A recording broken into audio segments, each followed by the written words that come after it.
This is Nate. Just a quick snippet. In this episode, we refer to White Reaper as having broken up, but actually since then they've gotten back together and they're touring through New York on October 22nd. So come out and see them.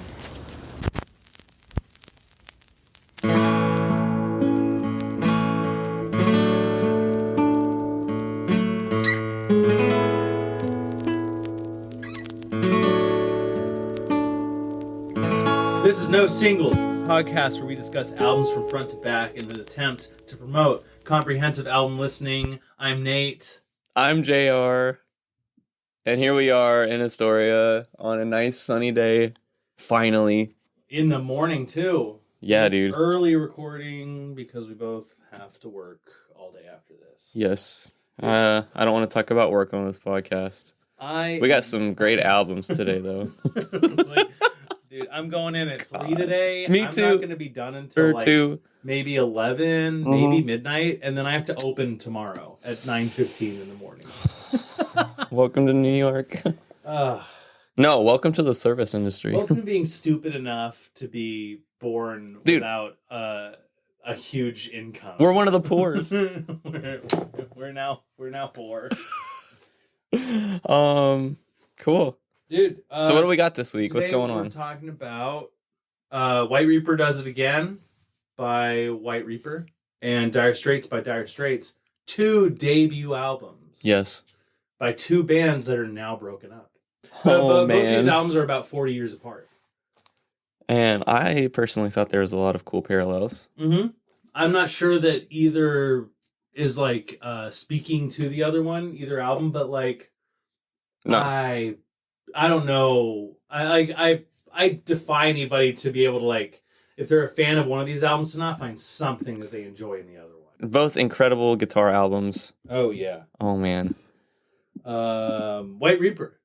What's your relationship to the old White Reaper? Oh, my God. My friend Kevin showed White Reaper to me so long ago, man. In, like, 2013, 2012, or 2014. Yeah. Or whenever the hell they first came out with their very first little EP or something. And I just never stopped listening to them, dude. And then I moved to Lexington, Kentucky, which is like an hour east of Louisville. Okay. Where White Reaper's from. And it was just really cool being in that area, you know, driving around Louisville in my car listening to White Reaper. Yeah. Because the way that record sounds is how it feels to live in that part of the U.S. Yeah. So it was cool, dude. I was really excited to do this one this week. Fuck yeah. What about you? Never heard of them. Cool. Cool. Listened to the album, loved it. Mm-hmm. I'm a huge My Chemical Romance fan. Nice. I've seen them live. They're amazing. They have a lot. There's like something that's similar in both of their sounds.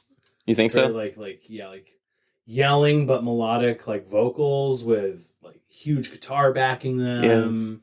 Yes. This is like glam classic garage rock type shit. It's so good. Cool. So I saw them compare themselves to T-Rex in an interview. It's all coming full circle, dude. All right, T-Rex it is. I love T-Rex. T-Rex, dude. What a good album. You should go, dear listener, you should go listen to our T-Rex episode. That T-Rex episode is it's great. T-Rex and Arcade Fire. Arcade Fire just came out with something new.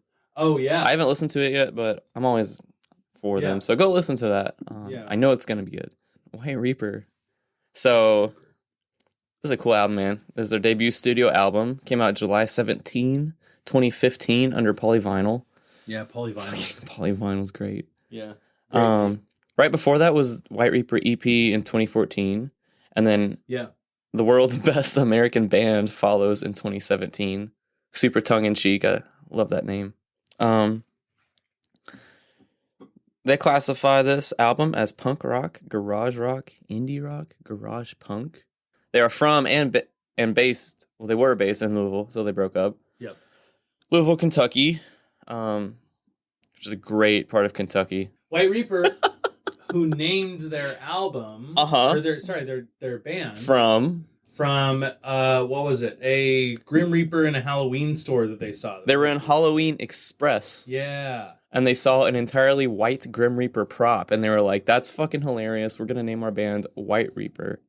Yeah. And this is all happening when they were 17 years old, right? So let's get into the band members, right? So we have Tony Esposito. You hear him singing and playing that nice guitar, which we'll get into in a minute. Ryan Hayter is on keyboard. And then these members, who are now ex-members. Yeah. They're twins. Or maybe just brothers. I can't remember. Sam Wilkerson on bass guitar and Nick Wilkerson on drums. Yep. Yeah, they left the band. So are they the ones who left in 2024? Yeah. Okay.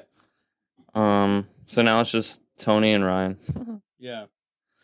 Let's see. So Tony and Nick formed the band in high school. And when they were 17, they coined the band name. Yeah. Which I really like this band name. So they recorded this whole album in Louisville with Kevin Ratterman, the engineer. Okay. Which is cool. Keeping it local. I'm always a big fan of that. I assume you are too. Great fucking music scene. A lot of punk shit going on. A lot of like heavy rock and stuff. Yeah. I know these guys came from like the DIY scene. Mm-hmm. The album cover is really cool. I never really knew much about the album cover. So the album cover, it's like a picture. It's like it's a car in someone's hand and it's super blurry. It's like from their POV. Yeah. Exactly, the driver's POV, and then it's all darkness, and then there's somebody in like a skeleton mask in the background. Yeah, but it's the background; it's in focus, but like through the windshield. Exactly. Yeah. So, Sam Wilkerson is the one in the mask in the background. Yeah. And that the car in that is his own Volvo 240, which is pretty cool. Cool. Such a cool car. I wanted one of those really bad when I was growing up in high school. I was watching an interview where Nick said that he was just driving around listening to their demos. Cool. And that was where he was like, you know what? I think that this would be... They initially wanted a skeleton's hand on the steering wheel. Cool. But they just weren't able to set it up in time and stuff. And so they just went to their friend's farm and got the photo, and that was it. That's a great picture. It is. I really like in the top right of it how they do the little like sticker as if it was on like a CD case or album sleeve. Yeah. That's a nice touch. It is. Let's see. Yeah, dude, this album is really nice. It's just like it sounds how it feels living in that area. Yeah. I have been waiting so long for like a fast rock album like this. Dude, it never slows down. This is my kind of album, dude. Yeah, I know. This thing never slows down. No. Which somewhere in there I start to be like, oh, I want to slow down a little bit. But it just happens briefly. I'll get into it. Okay. Into the album, but oh, dude, let me talk about the gear really quick. Oh, yeah. There's some really cool interviews and videos of Tony, but like in the later years. Okay. With all this stuff with like a total comprehensive breakdown of his rig. Yeah. So the guitar he just uses on this album, it's a Gibson Les Paul Traditional and Heritage Cherry Sunburst. More Les Paul talk on this podcast. I know, right? I don't ever see myself owning a Les Paul, but I really like how they sound. Yeah? Mm-hmm. Why wouldn't you own one? They're just expensive, dude. Oh. And they're too heavy. This Mustang is so light, I can, it's easy to play like a 4-hour set. Yeah. But the Les Paul, you'll get shoulder problems. They had this really cool Reddit AMA, and they just asked all this random shit. Yeah. And I got some cool info about the songs. Yeah. But something they said, and they really stuck out to me. Someone says, hey, is there any memorable food places that y'all visited while on the road? And they said, we love Emily's Pork Store in Brooklyn. It's in Williamsburg. Okay. And I was like, oh, holy shit. Is it still open? Did you find it? Yeah. Yeah? You want to go? Shout out to Emily's Pork Store. Yeah. We got to go. Yeah, go get pork. Oh, what do they do? Do they have I wonder if they have sandwiches and shit? It's like food, yeah. Sounds good. Yeah. I love eating pork. Me too, man. Cool. Anything else you want to add about the history that I missed?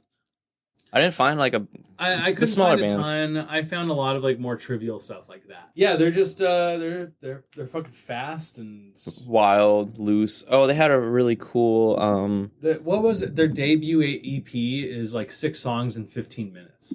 That's the kind of band that they are. Yeah. Straight to the point. There's no messing around. It's they know what they want to play and they play it. They're not, and I'll talk about this more, I guess, with the album, but they're not like one of those punk rock bands like Fear or Bad Brains or something, where I have a bit of a hard time distinguishing each song from one another. Whereas this, they've got like hooks and stuff in these songs that kind of distinguish. I think it's really impressive that they have a whole fast album, but I can pick out songs between them. I feel like that's really hard to do. They're not all like fast rock. There's like heavy pop rock stuff. There's like the glam rock stuff. Yeah. It's a really nice grab bag of just like fast music that I've really been waiting for to do on this podcast. I know. You know I love the fast shit. The Fast Times at Ridgemont High. We should watch that together, man. I know. It's one of my favorite movies ever. It, so it's just like in my head. Well, we got to watch Dazed and Confused together too. Dazed and Confused. I love going on the band's like band camp.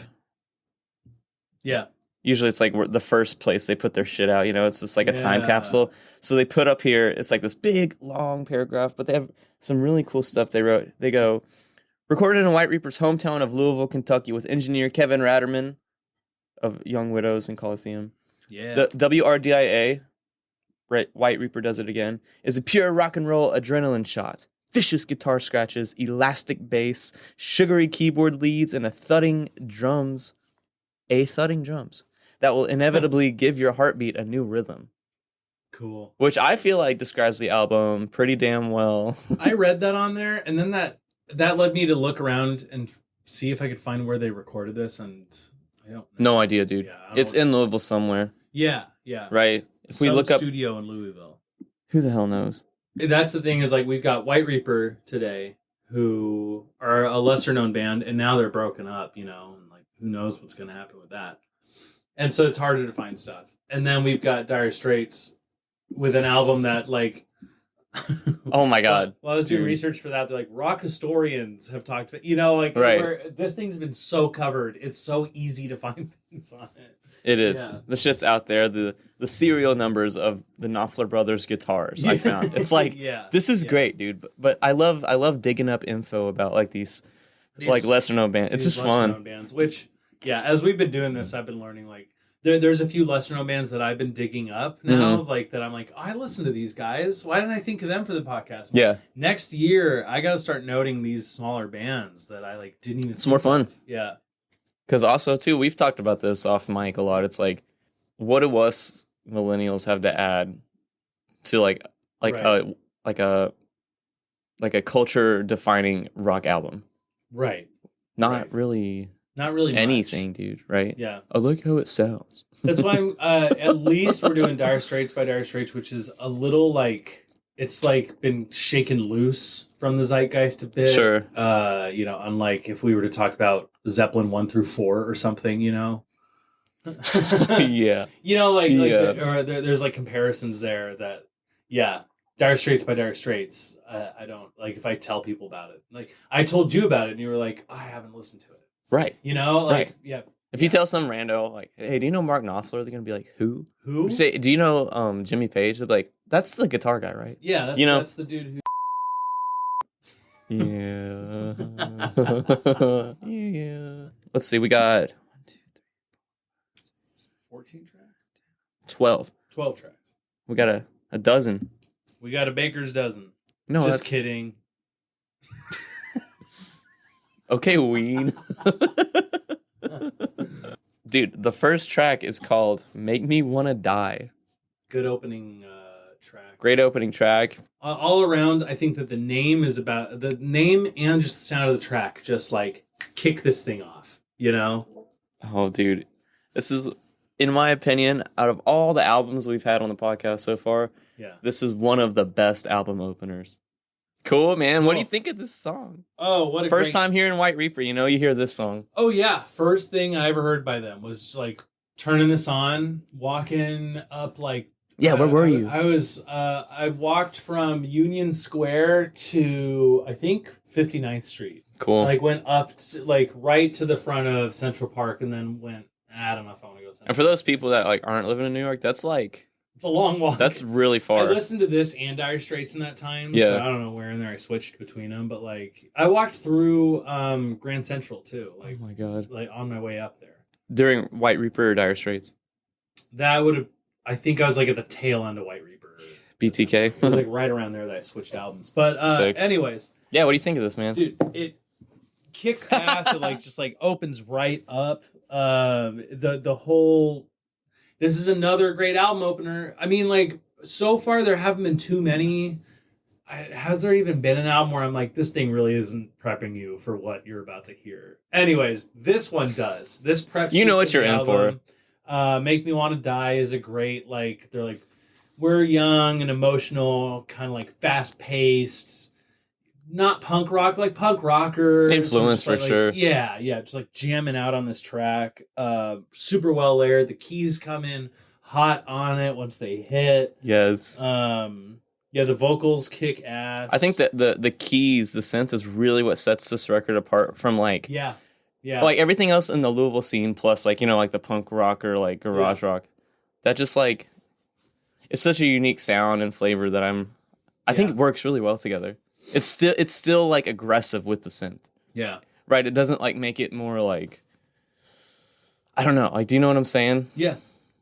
Yeah, like it's because of the synth that comes in, and it's slightly softer.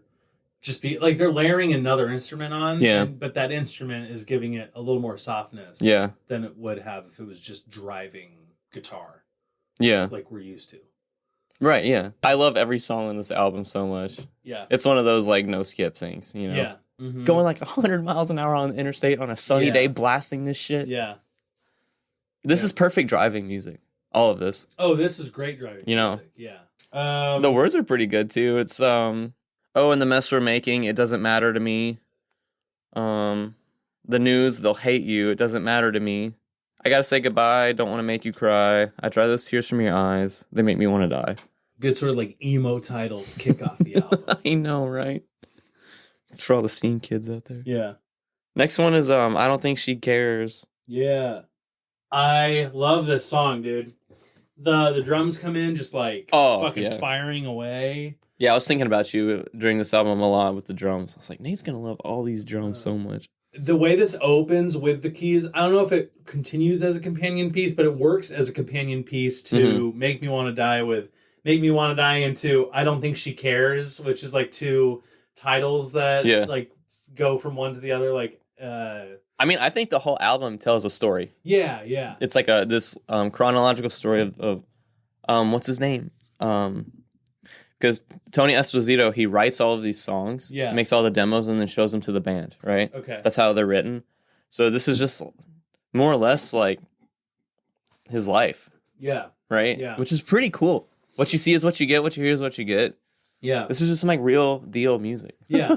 Singing about like, I don't think she cares. Yeah. The way the keys come in at the beginning, it really like it flows right. It just flows really well from that last song into this one because it's bouncy. That's a familiar sound again. Mm-hmm. Their companion pieces, it's bouncy, dude. I wrote that down too. Yeah, cool. Yeah, cool. That bass in the back is fucking like dirty, dude. I know me would be all over that. Yeah, that's some great bass. Yeah. The chorus is fantastic. Chorus is such a good hook. Such a good rocked out stomping anthem of a chorus. Just like oh, and then there's a guitar solo. Yeah. You get to see like, okay, what's he like? He can play some really great like rhythm while he's singing. There's a great tone to it. He obviously knows what he's doing. Yeah.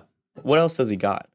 What he has is something really tasteful, and he's playing for the song, but he doesn't overplay. Yeah. It's fast. It's still like more or less like a complex solo line. Ripping into this solo. Yeah, he rips it tastefully and then flies right back out and starts singing. It's a badass song. Dude, cool. It's so good. The words, like you said, it just flows into it. She don't want nobody. She don't tell nobody. I'm crying on the floor because I don't think she cares anymore. It's tough, dude. Yeah. That's tough. Yeah. You know, I feel like everyone's... Write a rock song about it, man. Yeah, dude. Get your feelings out on the guitar, not on, like, anything else. Not on LSD. What's that stand for? Pills, dude. Next song is Pills, speaking of LSD. Wow, man. Solid ending. They know how to write some, like, pop rock.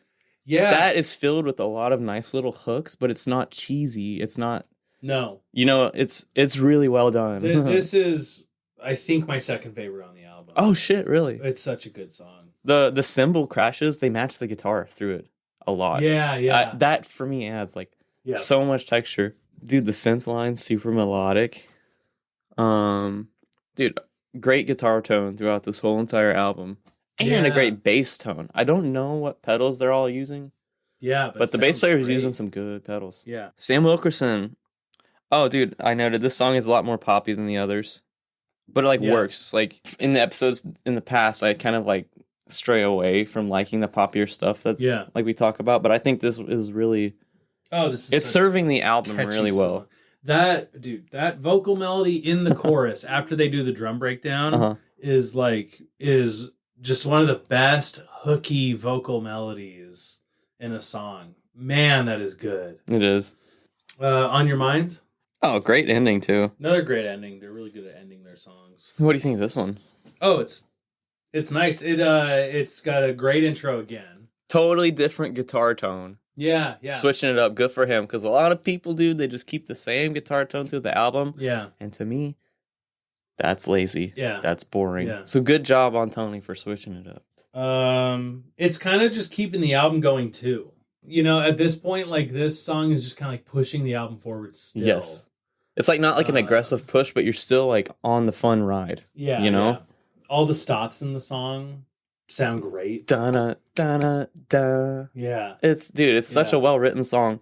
It's catchy enough while still like feeling like that indie rock void, you know? Yeah. I think they do a really good job of like bleeding into like the catchy pop and staying in that indie rock really well. Yeah. Like that's a fine line to walk, and they walk it perfectly. Yeah. In my opinion. I love the tambourine in this too. It's all over the track. I have some notes about it. It's on the whole album, dude. Yeah. This track though, it is like, I mean, it's in the front to back, like The guitar matches the vocals through the song, and to me, I was like, on the first listen, I was like, are the vocals blown out right now? Yeah. So that's cool, but it's just his guitar layered behind it. Yeah. Which that's like good mixing. The solo in the middle, like we were discussing during the playback, it's super melodic. Yeah. He's not like doing anything nuts. Yeah. He's just playing a melody that matches what he's singing in a very tasteful way, and then moves on to the rest of the song. Yeah. I like that. Great song. Last 4th of July. Damn, what a great song, dude. Great little teeny tiny guitar solo in the middle, just distorted as hell. But literally for like 2 bars, not even. I know. Yeah, it was like dirty guitar. Yeah, dude. Oh, the drum fills are great. It starts off with like the guitar going da na na na, and then the bass drum just kicking by itself. Yeah, I like that. I wrote on this here. I go, lots of tambourine used on this album. Yeah, but it's nice. They got tambourine and some keys and stuff there. Yeah, it's like just setting this apart from like what would just be a fast rock album. Yeah. Love the vocals in this one. They soar high above the instruments. Yeah. Because the instruments, there's nothing crazy going on with anything in this song. That's why it's nice that they have, because it's like a solo, but it's like the instruments get to like just jump out front for a second, really. Mm-hmm. Like, you know, and then this was a song where I was like, this could wear on me pretty quickly, and then it ended. Yeah. Yeah. And I was like, never mind. They it's perfect. Kept it in control. This thing is short. This might be like a nice little like interlude in the middle. Right. Because the lyrics, he literally says, last 4th of July, my baby told me she was leaving. I tried not to cry. I tried not to see.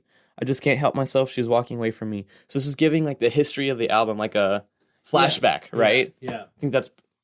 I think that's really good song organization on his part for the album. Yeah. It's cool. Like there's context now to the past 4 songs. Yeah. You know, pretty cool. Naturally, it flows into Alone Tonight. Mm-hmm. Yeah. This is my least favorite song on the album. Mine too. Cool. And it still rocks. Yeah, it still rocks, and I think if you saw it live, you'd have a good time, but... Absolutely. There's something in the da-da-da-da-da-da... Yeah, I'm sort of like not into that rhythm. Tails off a bit. Yeah. The words are good, though. I wrote they have a simplistic beauty which could be relatable to anyone about wanting to be alone right now, but not forever. Yeah. I get that. A lot.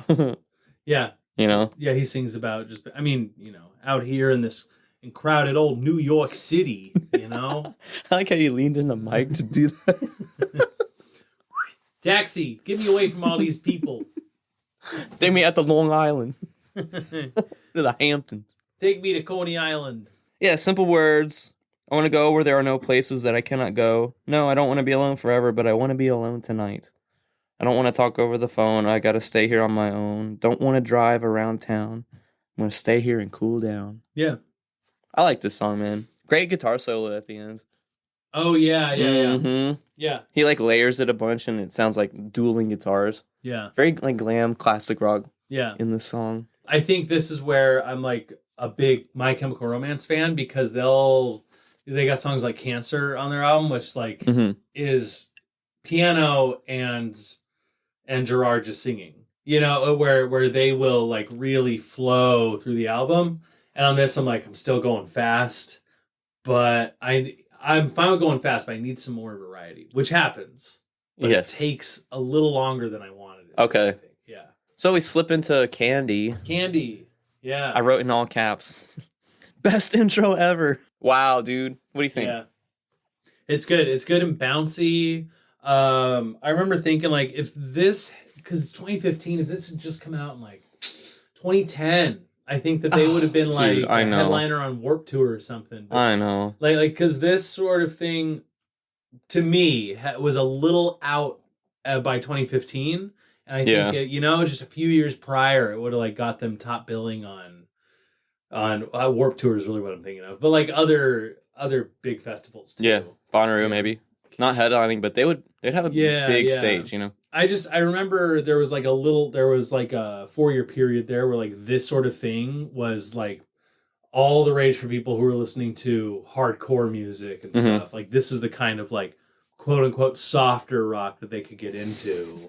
Yeah. Yeah, it's nice. It's, like, bouncy and fun. More variety here too. Like, this song has a clear vision to it, you know? I love in the beginning, it's the snare click. It goes... Yeah. And then the vocal melody, he's just going down the scale while the instruments stay on the tonic note.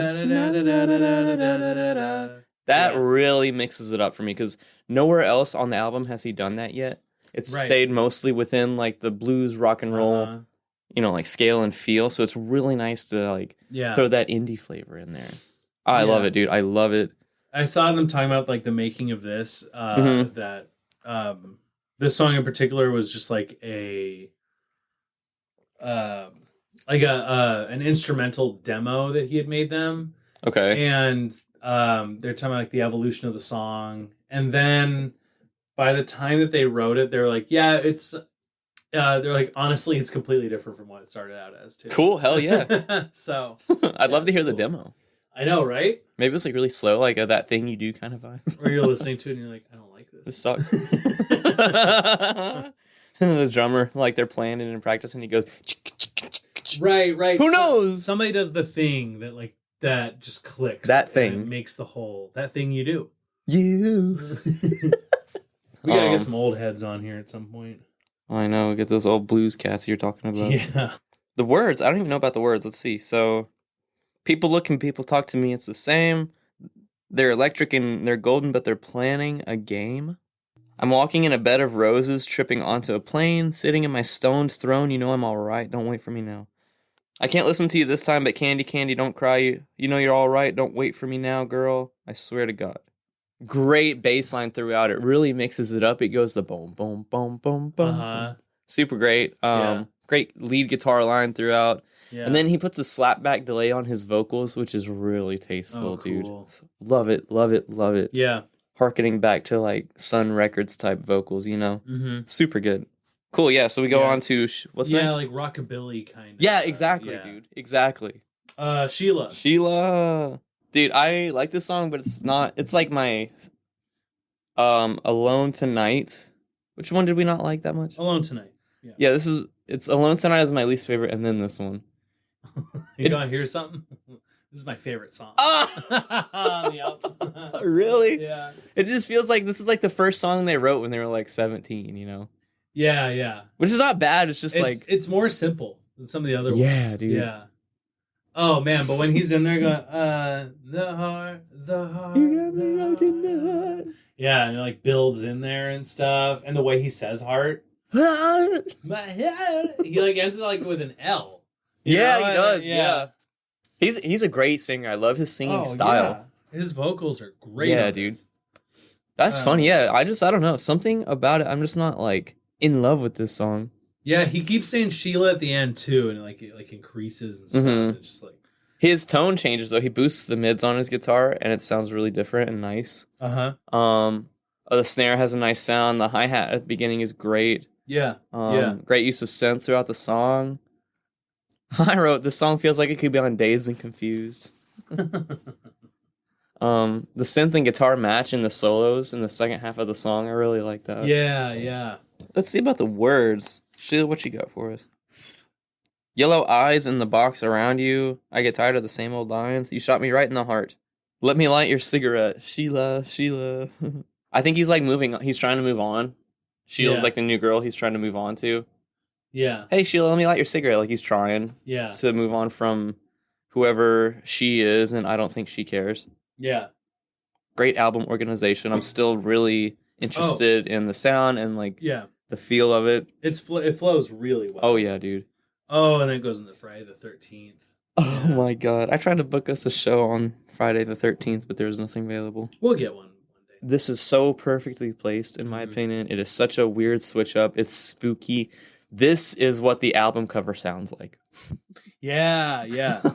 This is the White Reaper. Yes. Like his theme song, you know? Yeah. The synth intro is creepy. The guitar is so heavy, like such a metal almost. It is indie metal. Dude. Yeah. It's like foreboding kind of sound. Oh yeah, like, exactly. Well, this is called Friday the 13th, which is famously the Jason Voorhees movie, slasher movies, right? Yeah. But it sounds like the keys are riffing on the Halloween soundtrack. Cool. Like the Halloween theme song. It sounds like they're riffing on that. So they have like two different slasher movies sort of like informing this, which is and I might be wrong. No, you're right, because I saw in their Reddit AMA too, they're all like big movie buffs. Yeah. So it's got to be like alluding to these horror films. They've got like two of like the Mount Rushmore slasher things like influencing this song. So it's a very like horror forward song. Just cool. You don't hear a lot of like horror rock. This song in particular feels very thought out. The words are nice. Really never should have met her at the cemetery gates. I meant to keep all my secrets to myself. But she was burning my house down in my sleep. Too much crimson, too much clover. As luck would have it, it was Friday the 13th. So just like scary shit. Yeah. I don't know. It's just this one song. He's like, it feels like he's further back from the person he's been on the other songs because there's more effects on his vocals. He's talking about like stalking and killing a woman and stuff. It's all just like there's one song on this thing where they're like, this is going to be a horror song. Yeah. Maybe he's like having like a psychotic break. Yeah. In like the plot of, or like the story of the album. Who knows? Yeah. Because the next song, it's about when they went to stay in a haunted hotel. So like, it still fits that horror vibe. Yeah. Next up is Wolf Trap Hotel. They say, it's a real hotel. We stayed there in Virginia, and it's definitely haunted. It looks like it hasn't been touched since the 70s. It's pretty old school. What do you think of the song, man? This one sort of goes a little down for me on the album. Yeah. But I like the surfy guitar. The keys are fun, how they like layer them in there. But yeah, beyond that, like I'm like, this is well placed, but not one of my favorites. Same. I mean, it's good.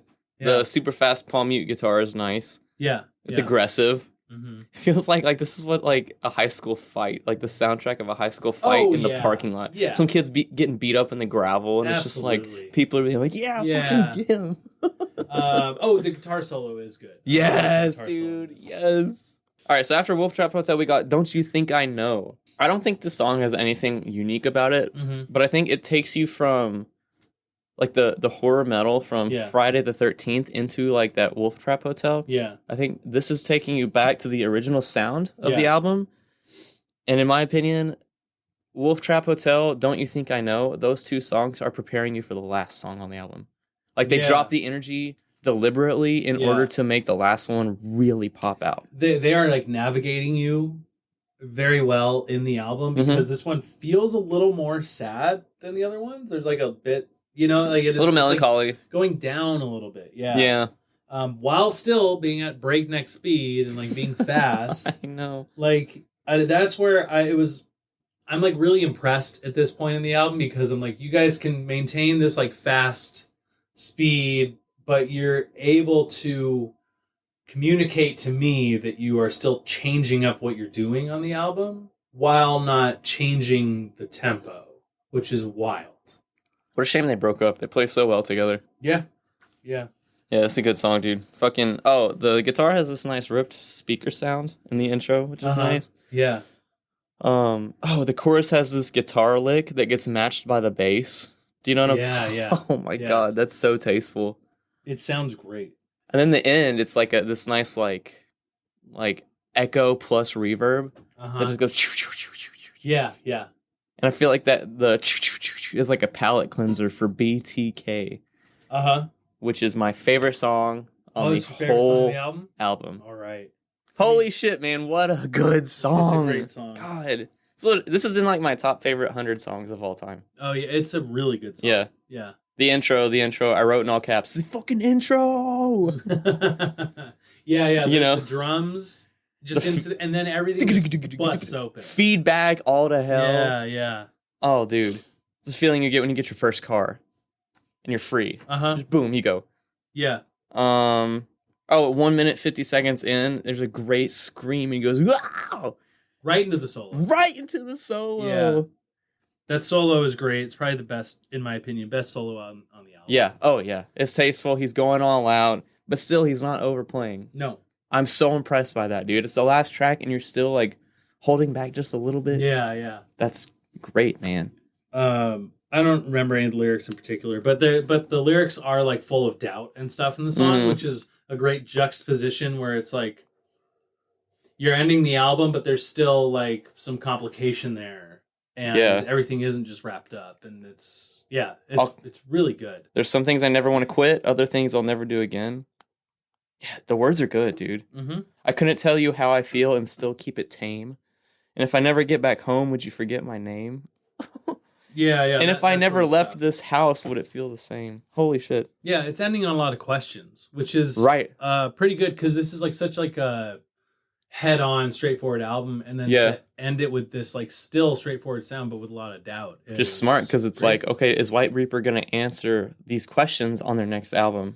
Right. The Best American Band or whatever. They've got more to write about. Exactly, dude. And they end it with just like 16 seconds of feedback. Yeah. Dude, this song... Yeah, great. Is amazing. Yeah, great, like, great big taking a bow kind of ending. This thing doesn't just end, like, you get to, like, sit on it for 16 seconds and be like, okay, all right, this is what I just got to listen to. The name, BTK, I had no idea ever what that's meant. I've always wondered, like, what the hell, dude? Yeah. It goes back to Friday the 13th into this horror theme. Yeah. And he's quoted to say, have you seen the movie Scream? At the end of the movie, it's revealed that Billy's the killer, so BTK. Oh, BTK. Okay. I've never seen Scream. Yeah. But another if that means anything, famous slasher. Yeah, dude. Halloween, Friday the 13th, Scream. It's like they're movie buffs. They love horror. Well, Billy isn't the only killer. There's two of them. Oh, shit. Spoilers. That is spoilers for Scream that came out in like 96 or whatever. There's two killers. Yeah. Anyways.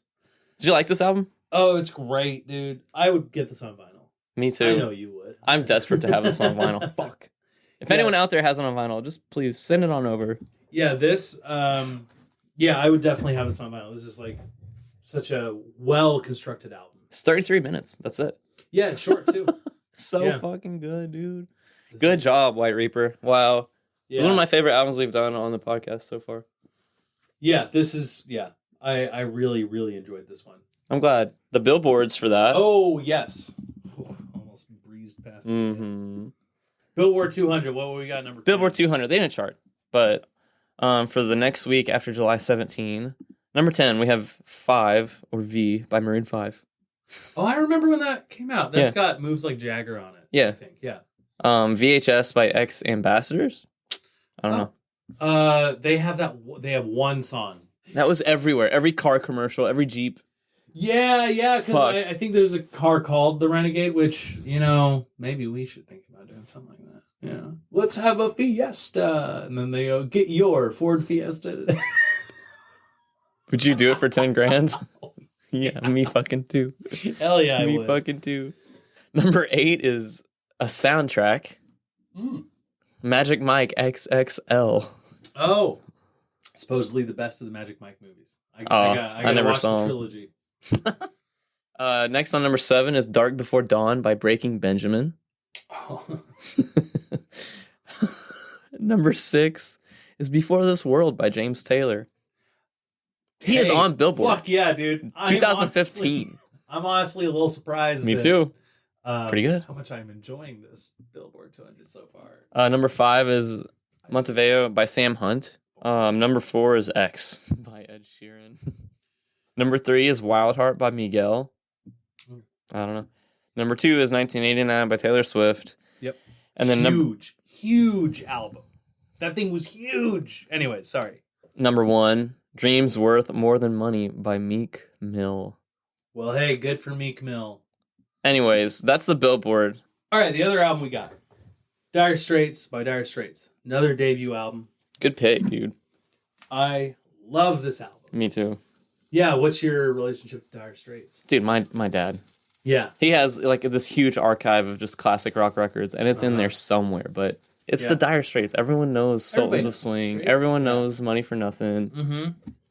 So, I just always knew. What about you? Yeah, same. Like, I grew up, listening to 99.5 The Mountain in Denver. Cool. And, they played Dire Straits. They played Money for Nothing all the time. Yeah. Would they play the whole intro? I don't remember. Would they cut through it? I don't know. I don't remember. But I do, in UHF, it's a Weird Al movie. He does Money for Nothing. Uh-huh. And so I Want My MTV, it's Beverly Hillbillies. And he sings about that. And then in the middle of the movie, it just cuts to a music video for Beverly Hillbillies. What? And it's him doing, and for the Money for Nothing music video, which is on Brothers in Arms, it's not even on this album. They have colorful, they're colored over bandanas and stuff, and they do it with him. And that's great. Yeah, and so I love me some Weird Al, dude. So growing up, a lot of my weird, Dire Straits stuff was a little bit wrapped up in Weird Al. And then interesting. Yeah, I had Hot Fuss on vinyl, and my friend got me Hot Fuss on vinyl, so I had 2 copies. Cool. Went over to Twist and Shout, mm-hmm. The fucking record store in Denver, and they let me exchange it for another vinyl. And are you serious? Because Hot Fuss is one of the easiest selling vinyls that you can have. On your shelf, people want that. It's album. 10 out of 10. That is one of the best albums ever made. Anyways, and so I get there. I'm not talking about that album. I get there, and they're like, "Yeah, you can exchange it. With whatever is in this price range." And I'm walking around, and then I was like, "There it is, Dire Straits." I love Sultans of Swing. I love Mark Knopfler's sounds. This is my opportunity to get this on vinyl and listen to it on vinyl, and I did, and I listened to that album, I think 4 times in a day, just over and over again on my vinyl player, freaking out about how great. Wow, dude, what a cool fucking origin story! I love Dire Straits. I had never heard anything off this album except Sultans of Swing. Right, it's such a popular song. Yeah, but I only knew Mark Knopfler's solo stuff more, Chet Atkins and stuff like that. So this was really, really cool to hear the beginning. I'm always a big fan of on the podcast, the listeners will notice there's a lot of first albums that I pick by bands. Yeah. I love the origins. Who were they when they made the album before anything happened for them? Yeah. And this is such a breakout album. Yeah. Holy shit. This is a great breakout album. Wait, so on your local radio station, do you think? 103.5 WIMZ. Oh. Did they play more Money for Nothing? Or they played Sultans of Swing. See, they played Sultans of Swing. Yeah, on my radio station. They always played Sultans. They had Money for Nothing in there somewhere, or on 101.5. They would do it on that, but it was always Sultans of Swing, dude. Yeah. Sultans of Swing is such a fucking good song. Yeah, from their first album, and the history of that song, what it's about, is just so cool. Oh, Sultans of Swing. Yeah. Hey, we'll get to it. Yeah, we will. Get to it. Dire Straits formed in 1977. When the band formed, Pick Withers, their drummer, was already a working drummer. So that's what he was doing, like session drumming and stuff. Mark Knopfler, famously lead guitarist, vocalist of Dire Straits, one of the best guitarists ever. Yep, dude. Plays without a pick. Plays without a pick. Big deal. Especially, for what he's doing. Was an English teacher at the time, doing Are you lectures. Serious? Yeah, doing I lectures. didn't know that. He'd been doing it for 3 years. Cool. His brother David, he's also guitar. Yeah, he's a rhythm guitar. Yeah, he's rhythm guitar. Okay, yeah. That guy is vastly underrated on this album. We'll get into it. Yeah. David was a social worker. Cool. At the time, and then John, the bassist, whose last name Paul Jones. Yeah. I can't pronounce. Wait, was that Goldsmith? How do you spell his last name? Goldsmith College. Just give it a shot. Give it a shot. ILLH something. John Ilsley. John Ilsley was at, I think it's Goldsmiths College. And yeah, so they were all just like doing like average jobs and shit. I guess. When they brought this together. Their original name was Cafe Racers. Yes, but where does the name come from? Dude. What, Dire Straits? Apparently it was coined by a musician flatmate of Withers. Yeah. Allegedly thought up while they were rehearsing in the kitchen of a friend named Simon Cow of Linsfarn. Yeah. Which is pretty cool, dude. Another band that hit it huge. Mm-hmm. Yeah. Cafe Racers is a great band name too. Oh, I hate that name. I hate the name Cafe Racers. Oh my god, I think it's fantastic. I would love to have a Cafe Racer and name my band Cafe. Hey everybody, we're the Cafe Racers. See, Dire Straits is such But do you think if they went with Cafe Racers and they became famous with the same music, same amount of fame, would you think would it be flipped? Would you be like, Dire Straits sounds stupid? I think I just wouldn't think about it. But Dire Straits is like being in Dire Straits, you know? Yeah. Like the term. I think that's a really good, like that lends itself really well to a band. And it's not the Dire Straits, it's just Dire Straits. It's just Dire Straits. It rolls off the tongue. Yeah. And you know, like if you say that you're in Dire Straits, like that, I don't know, like that has like a whole meaning to it and stuff. Yeah, it does. And Cafe Racers to me, I'm like, what do you guys like driving like an F1 car over to a cafe, like to pick up coffee? Like no, Cafe Racer is a motorcycle. Oh, it's a motorcycle? Yeah. All right, that's a little cooler. And it was in the mod culture, you know, in the UK. This makes more sense. Right, it's like the Who, right? Okay, because I'm like, Cafe Racers? I mean, come on. Motorcycle culture. Okay, yeah. Okay, it's motorcycle culture. Yeah. Who produced it, man? I have that. Dude, Muff Winwood. Which Stephen is Wood's brother. Yes. Knopfler's influences include cool. Elvis, Chet Atkins, Scotty Moore, B.B. King, Django Reinhardt, Hank Marvin, and James Burton. I love all of those people so much, dude. Yeah. I listen to all of them. I think Mark Knopfler really he does a great job of combining all of that. Especially, dude, Scotty Moore is one of my all-time favorite guitar players ever. And it just, it makes sense he plays the way he plays. Yeah, who did I was listening to... Because Scotty does a lot of, hybrid picking, right? He, has the pick in his thumb and forefinger and then picks with his open hands. So, of course, Mark Knopfler's going to be using all his fingers. Like Fuck yeah, dude. Yeah, I was listening to some Hank Marvin last night, and I was like, oh, yeah. Of course. Of course.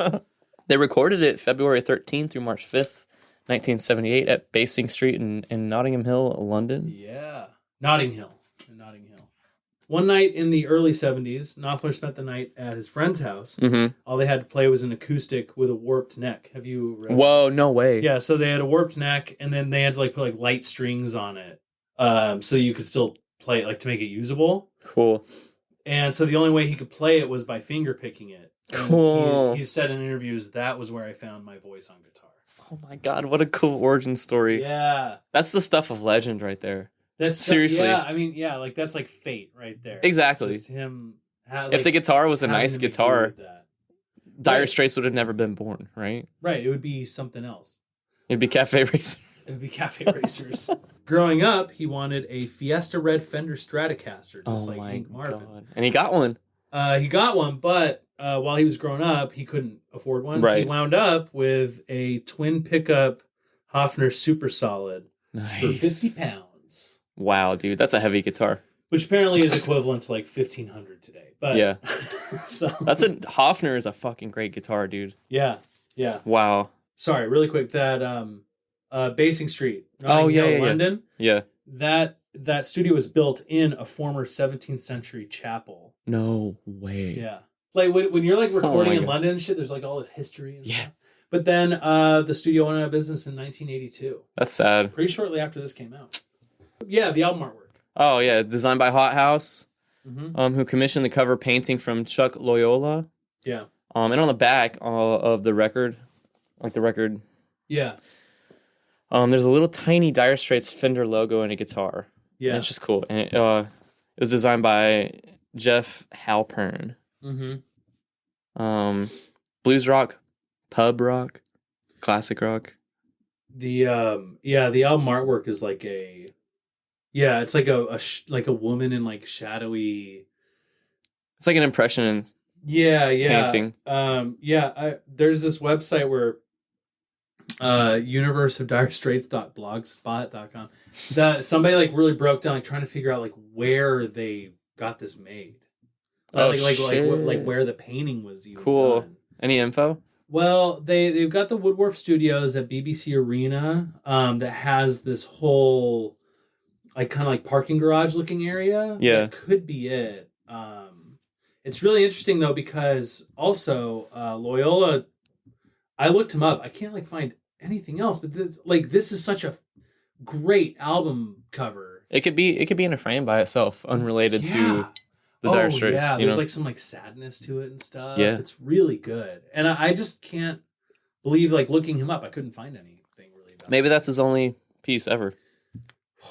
You never know, dude. I mean, why would you hire him? Yeah, either way, I mean, like he got commissioned to do it, and he made a fantastic. It's perfect. It fits it really well. It's so good. So they formed the band. They do demos. They get it recorded at the studio and stuff. Then they know Charlie Gillett, who hosted a Radio London program called Honky Tonk. Hell yeah. And so they brought it to him just for feedback on the album. Mm-hmm. He enjoyed it so much that he put their songs, especially on replay a few times, Sultans of Swing, on his show. Hell yeah. And so other people started hearing So it popped off. And they're going to the pub and they're like, we heard you on the radio. You know, like all these people like we're talking about. Oh, that's so cool, man. What a cool feeling. Yeah, and they didn't really think that like too much would come of this. And instead like that was the beginning of them being like, I guess we can just like start putting this out and like having people hear it. Most of the album is intertwined with London in some way. Like pretty much every song, whether it's about heartbreak or not, has London in it. Mm-hmm. I get it. We write a lot of stuff about New York, and we do, yeah. But I like how their approach is very like they can talk about a heartbreak or something, but they also talk about like how just sort of like subtly in the background they're over by some river. Yeah, and. Knopfler plays without a pick. Very cool. You want to talk about his gear? Yeah. Mark Knopfler. For this album, he plays a red 1961 Stratocaster. Cool.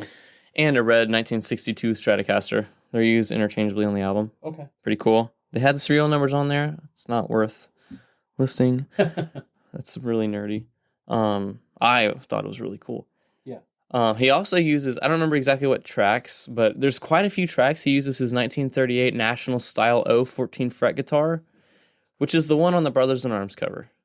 Okay, so it's a steel guitar, right? He's played that a little bit on every single album. Yes, he's always played it. Albums. Always. Yeah. With everything. And it's such a beautiful guitar. Yeah. Look it up if you have the time. It's so pretty. On the back, it has this like really nice like etched Hawaiian scene.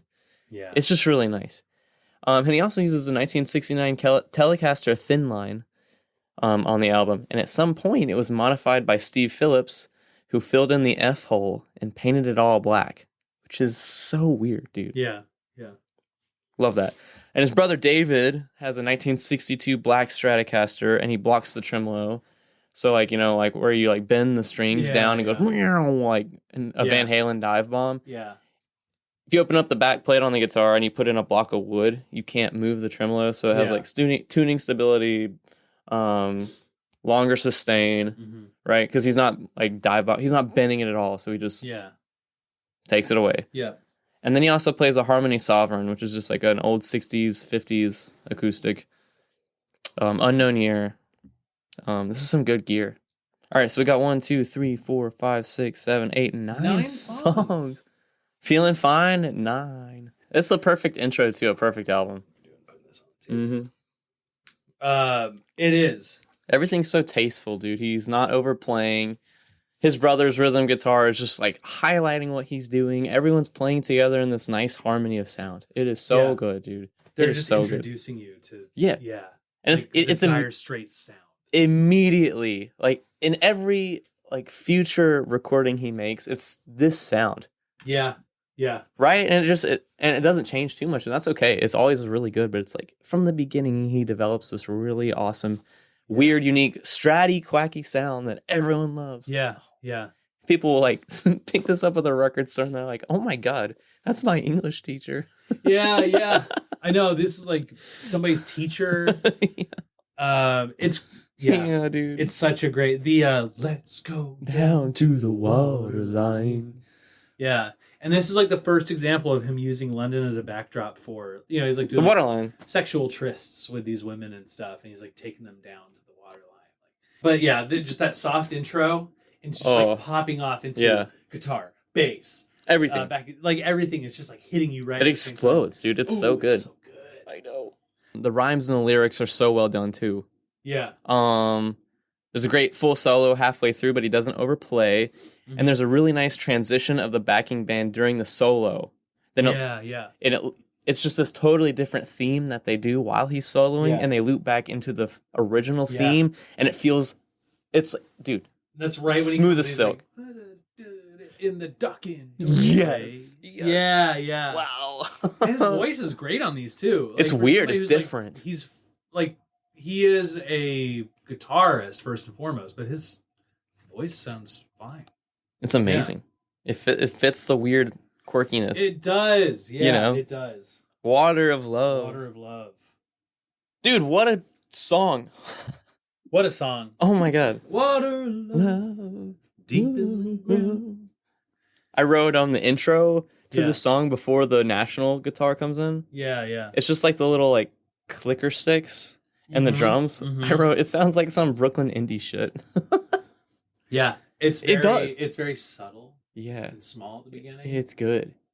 But then it turns into this like, dude, it feels like a hot day on the farm. It's like a working man's song. Do you know what I'm saying? Yeah. I hear it. Now that you're saying it, I hear it. Right? Yeah, this has got some honky tonk influence for sure. Oh yeah. He's playing the 38 National. David is playing the Harmony Sovereign. It's like two weird, unusual guitars are put together on this album, and it sounds really good, dude. Oh, then they have some hand drums in there. Yeah. Ooh, and they sound so nice. And he's using the slide. Mark is using the slide, so it's yeah. It's important to mention that. Oh yeah, you already mentioned the guitars too. This is a well-produced song. This is like layered with sound just perfectly.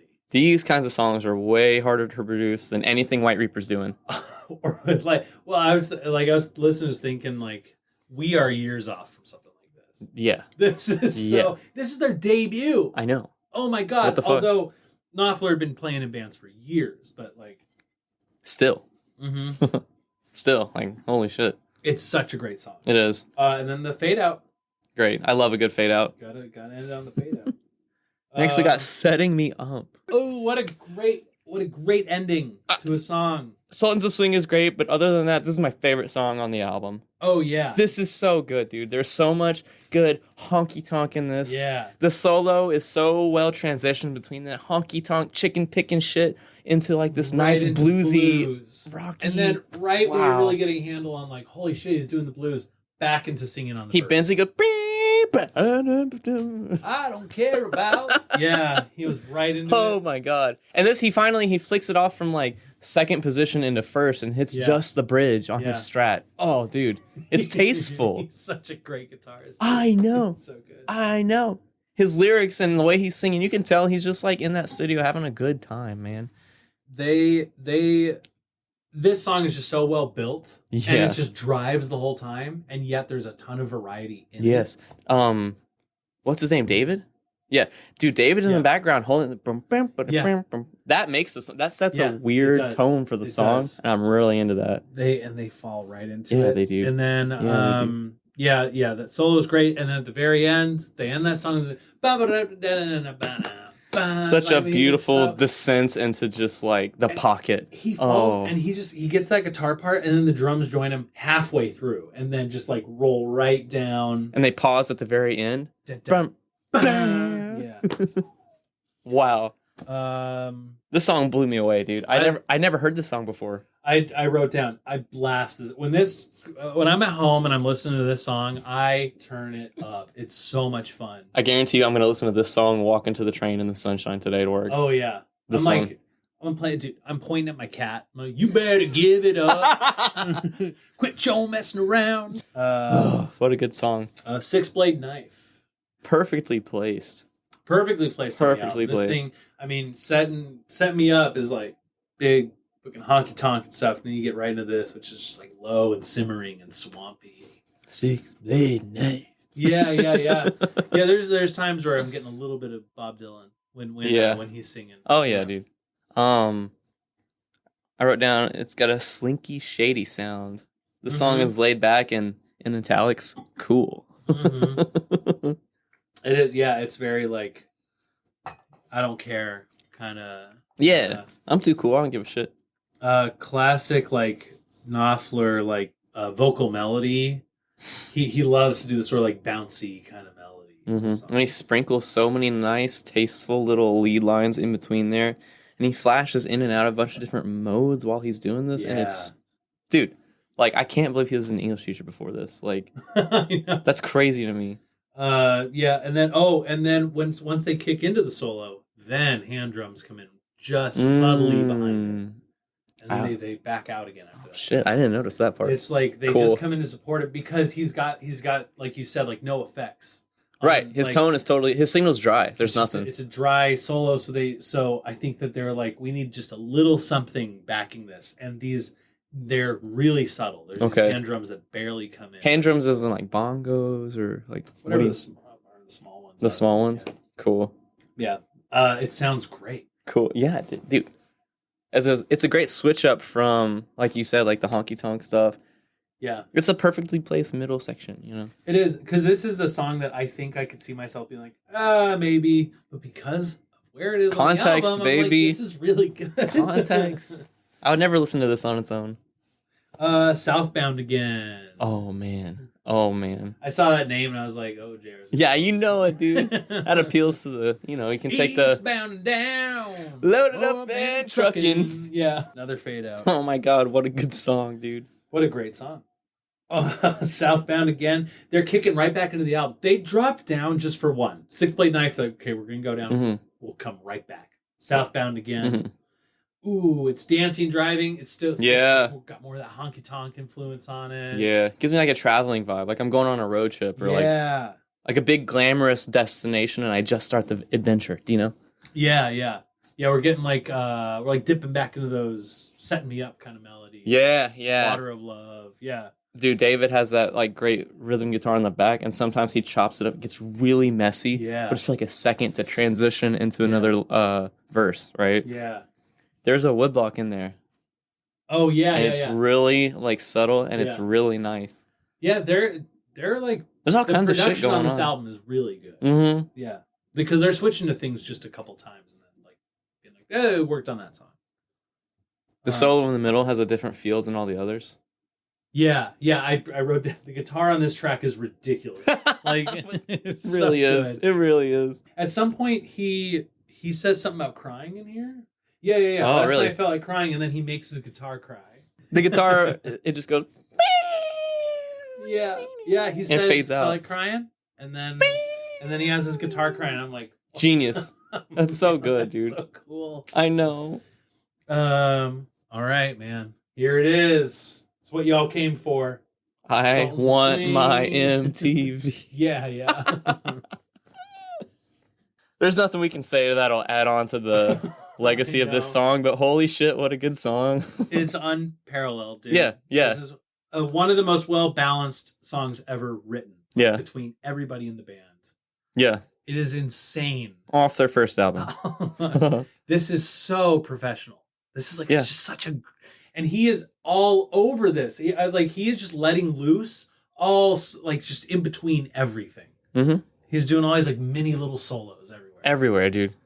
Everywhere. It's crazy how good this song is. But nothing really repeats. It's just like all this different shit over and over, right? Oh. Yeah. This is, I bet top 20 songs for me. This is somewhere in there. For sure. Me too. It is incredible. And it's about the some shitty band he saw, and they were like, we're the Sultans of Swing. Yeah. This is a true story. How cool is that? And Harry doesn't mind if he doesn't make the scene. He's got a daytime job. He's doing all right. Everything in this is like sort of quotable, all over the song. It's such a great. This is the jazzy drums with the jagged guitar in there. They've got and then it's really smooth because they're constantly just coming together and then breaking away, then coming together and breaking away throughout the whole thing. And it's like, it's just so perfectly done. I mean, like, the amount of attention to detail on this song is insane. Dude, yes, everything is built up from the ground so, like, thoughtfully. It's a wall of sound. As somebody who plays music, it's just like listening to this. I'm like, how good do you have to be to write this?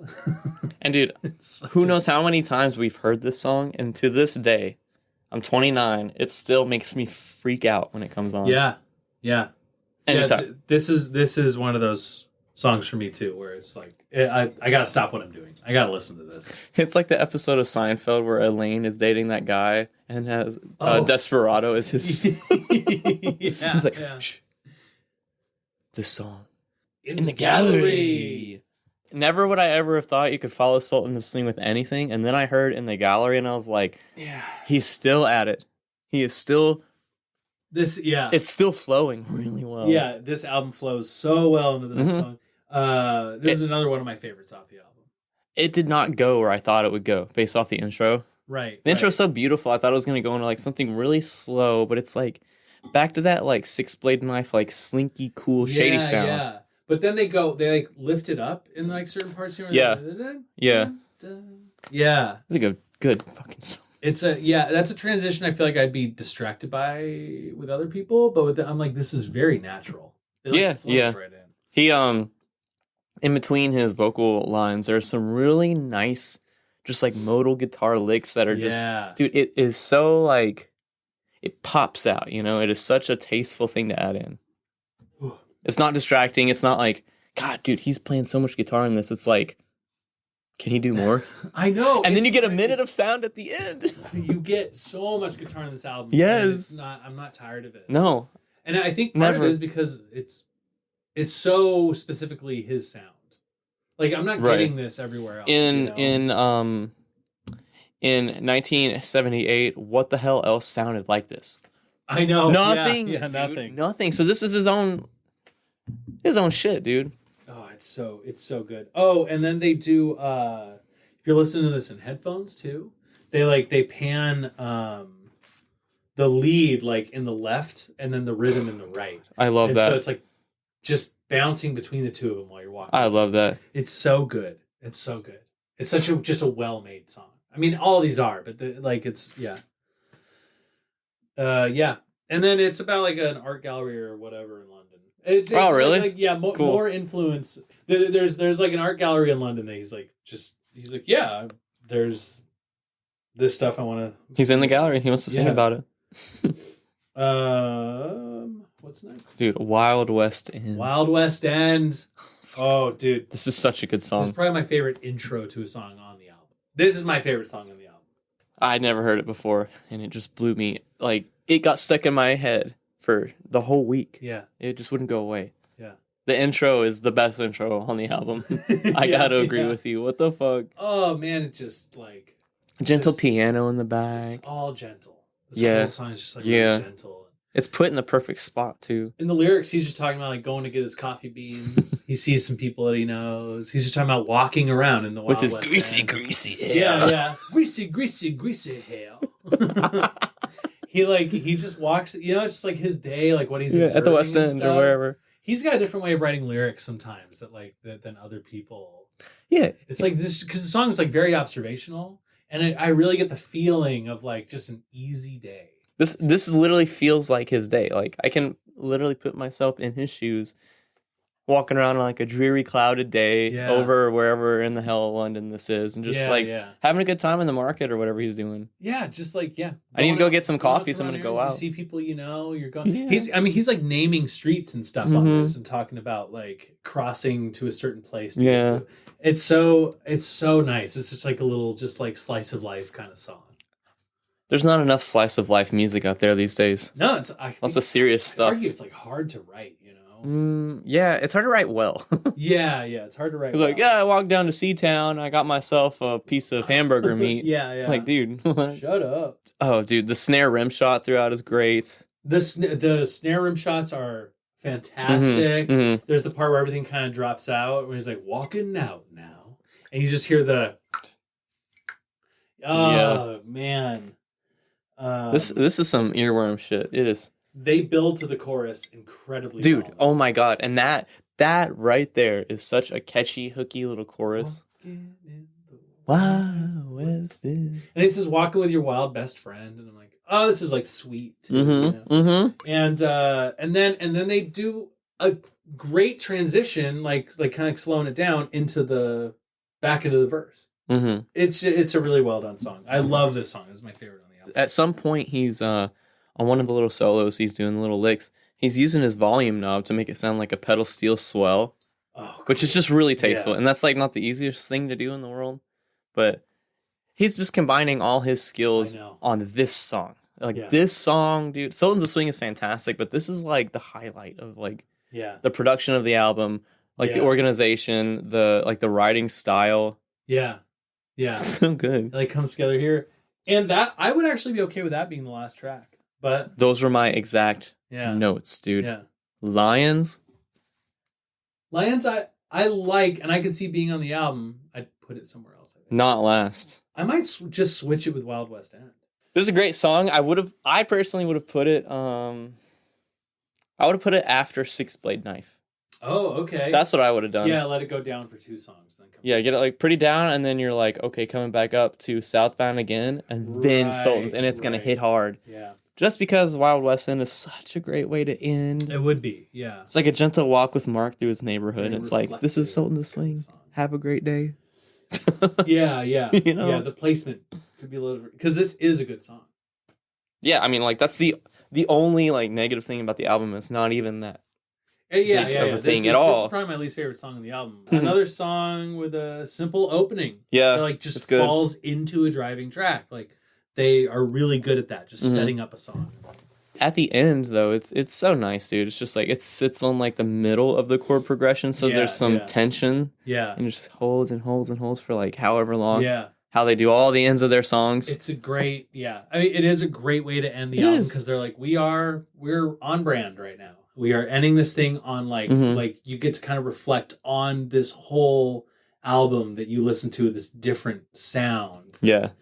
Yeah. And there's a solo at the center of the song that's really tasteful and really just like laid back and doesn't draw too much attention to itself. It's got that really nice, super like quackiness. Yeah. Dude. Yeah. It's the tone of his stuff is so good, man. Nice minute-long outro at the end. Yeah. Yeah. Would you buy this on vinyl? I've owned this on vinyl. I know. Would you? Hell yeah. Yeah. Hell yeah. This is a great album. Great album. Even if Sultans of Swing was not on this album, I would still like it just as much. You know? Yeah. Oh yeah. It's a fantastic album. I mean, that's not even my favorite song on the album, as incredible as that song is. Yeah, so Dire Straits, this album is huge all over the world when it comes out, but it goes double platinum in the U.S. Oh my God. Got certified double platinum at some point. It makes it into the charts in every single major market. Of course. Surprisingly, it didn't hit number 1 anywhere except for Germany. Really? But it got to number 2 in a lot of places too. And then following this, off of the heat of this album, they got to tour opening for the Talking Heads. I saw that. What a crazy dude! Hey, I let's make an album. He was teaching a year before. I know. So that proves that it's doable. The top, so the Billboard 200 top 10 so this releases in the U.S. October 20th, 1978. It doesn't chart until the week of January 6th, 1979. So right at the start of the next year, 79. And that so it debuts at number 101, works its way up to number 2. But that week where it started at 101, number 10, you got You Don't Bring Me Flowers by Neil Diamond. Cool. An album that my mom played a lot when I was a kid. Backlist by Eric Clapton. Nice. The Best of Earth, Wind & Fire Volume 1 by Earth, Wind & Fire. Love them. Briefcase Full of Blues by the Blues Brothers. It's the soundtrack to the film. Oh, what a good movie. Number 6, a fantastic album. Jazz by Queen. I love that album. Jazz by Queen? Yeah. I've never heard it. Bicycle. I want to ride. That's on that one. Yeah. Okay. Yeah. And number 5 is the soundtrack from Grease. Oh, great movie. Yeah, that thing wound up at number 1 for sure. It's on the charts for 34 weeks at this point. Number 4 is Say Chic by Chic. Of course. Yeah, you know? Great song. Oh, man, right in the middle of like the disco era and like rock. We got like Dire Straits out now. So. Billy Joel, 52nd Street has finally moved from number 1 to number 3 this week. Wow. Yeah, but Billy Joel's 52nd Street had been on the charts for 11 weeks, I think at number 1, and finally moved down. A Wild and Crazy Guy by Steve Martin is at number 2.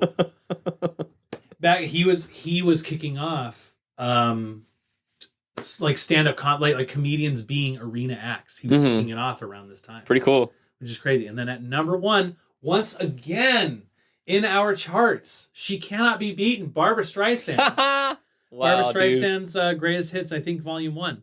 Good for her. Is at number 1. Good for her. Yeah. That's how many times we need to figure out. At the end of the year, we should figure out how many times Barbra Streisand pops up in this podcast. It's like every week. She's all over the place. Yeah. Man, I gotta start getting ready to go to work. But man, I mean, other people in the top 200 are like Foreigner, Barry Manilow, Rod Stewart, probably Hart, Boston Toto, in there somewhere. The Rolling Stones, Styx. Yeah, let's see if Boston's in here. They gotta be, dude. They were still big throughout. They were like playing and touring in that time. Don't Look Back by Boston. Yeah. 52. Yeah. Squeezed right between Santana and Ronnie Laws. Wow. Emerson, Lake and Palmer right below that. Nice. Oh my God, look at these charts, dude. Chicago is right below Boston. Wow. Okay. Just for fun, who's at number 200 right now? When this kind of happens. It is the Commodores. Cool, man. Pink Floyd's Dark Side of the Moon is on their 240th week on the charts at number 192. That's insane, dude. That album had one of the longest runs ever in the top 200. Anyways, this has been No Singles. Thanks for listening. We love White Reaper. We love Dire Straits. Yeah. Great albums today. Next episode is going to be what's I got it. Seize the Light by Lasser and Shallow Grave by Tallest Men on Earth.